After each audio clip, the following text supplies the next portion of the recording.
तर ज्यांनी ज्यांनी मला त्रास दिला ते साफ झाले असं अशोक चव्हाण यांनी वक्तव्य केलेलं आहे। लातूरला एक पडला, दुसरा निसटता निसटता निघाला असं अशोक चव्हाण यांनी म्हटलंय। अशोक चव्हाणांनी अमित देशमुख आणि धीरज देशमुखांवर ही टीका केलेली आहे। काँग्रेस प्रदेशाध्यक्ष 150 मतांनी आले असं देखील अशोक चव्हाण यांनी म्हटलंय। पृथ्वीराज चव्हाण थोरात पडले, सगळे साफ झाले असं वक्तव्य अशोक चव्हाण यांनी केलेलं आहे।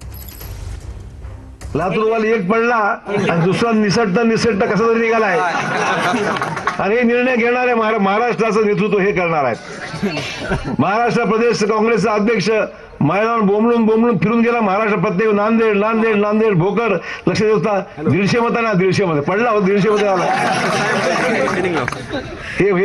हे नेतृत्व महाराष्ट्राचे करणारे नेते आहेत। काय राहिलंय काय तिथे? पृथ्वीराज चव्हाण माजी मुख्यमंत्री, बाळासाहेब थोरात माजी महसूल मंत्री, सगळे साफ झाले काल पडलं। जे जे मला त्रास दिले सगळे साफ झाले।